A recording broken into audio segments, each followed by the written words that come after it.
Dahulu kala di sebuah negeri bernama India, hiduplah seorang pangeran muda bernama Siddhartha Gautama. Ia memiliki segalanya yang bisa diimpikan seseorang, istana megah, taman-taman indah, serta semua makanan vegetarian lezat dan pakaian terbaik. Ayahnya, sang raja, memastikan Siddhartha tidak pernah melihat hal yang menyedihkan atau tidak menyenangkan. Berharap ia akan selalu bahagia di dalam tembok istana. Namun, meskipun dengan segala kemewahan ini, perasaan aneh tumbuh di hati Siddhartha. Ia merasa ada sesuatu yang hilang, kebenaran yang lebih dalam yang tidak bisa ia raih. Emas dan permata, musik dan tarian, terasa seperti mimpi indah yang tidak sepenuhnya nyata. Suatu hari, karena penasaran dengan dunia di luar, Siddhartha diam-diam meninggalkan halaman istana. Ia melihat seorang lelaki tua, lalu orang sakit, dan akhirnya, jenazah yang sedang dibawa. Pemandangan ini membuatnya mengerti bahwa setiap orang akan menghadapi usia tua, sakit, dan kematian. Ia juga melihat seorang pertapa suci, yang hidup sangat sederhana, mencari kedamaian. Ini membuat Siddhartha menyadari bahwa hidupnya yang nyaman hanyalah bagian kecil dari dunia. Ia memutuskan tidak bisa berpuas diri dengan hidup di mana penderitaan disembunyikan. Siddhartha membuat pilihan sulit.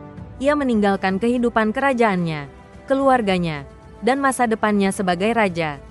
Ia ingin menemukan cara untuk mengakhiri penderitaan bagi semua orang, kebahagiaan sejati dan abadi yang bukan sekadar momen sesaat. Ia menjadi seorang pertapa pengembara, mencari jawaban. Selama bertahun-tahun, Siddhartha menjalani hidup yang sangat ketat, hampir tidak makan apapun dan bermeditasi berjam-jam. Ia percaya bahwa jika ia membuat tubuhnya menderita, pikirannya akan menjadi jernih dan menemukan kebenaran. Ia menjadi sangat kurus dan lemah, hampir kehilangan nyawanya. Namun, jalan ekstrim ini pun tidak memberinya kedamaian yang ia cari. Ia menyadari bahwa kemewahan besar dan kesulitan besar bukanlah jawabannya. Ia masih mencari apa yang benar-benar ia dambakan.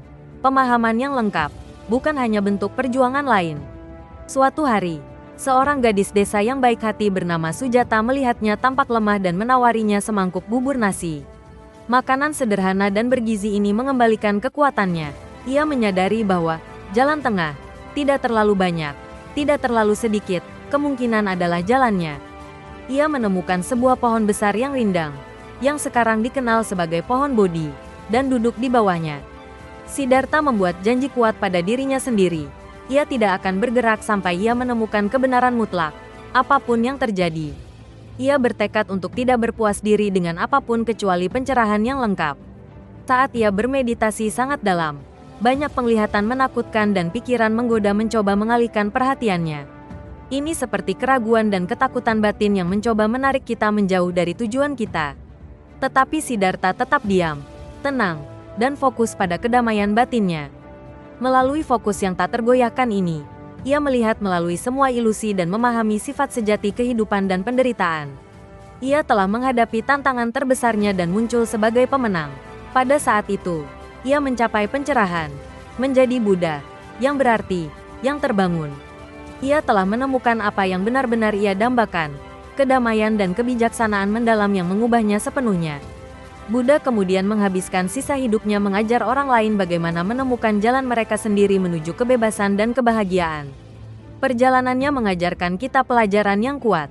Jangan pernah berpuas diri dengan apa yang hanya terlihat baik di luar jika hatimu terasa kosong di dalam. Jangan pernah berpuas diri dengan kurang dari potensi sejatimu, atau dengan jawaban yang tidak benar-benar memuaskan pertanyaan terdalammu. Selalu cari hidup yang benar-benar memuaskanmu. Pahami apa yang benar-benar kamu dambakan. Bukan hanya kenyamanan atau harta benda, tetapi kedamaian batin, tujuan, dan kebahagiaan sejati. Kamu memiliki kekuatan di dalam dirimu untuk mengupayakan kebenaran yang lebih tinggi itu, sama seperti yang dilakukan Siddhartha.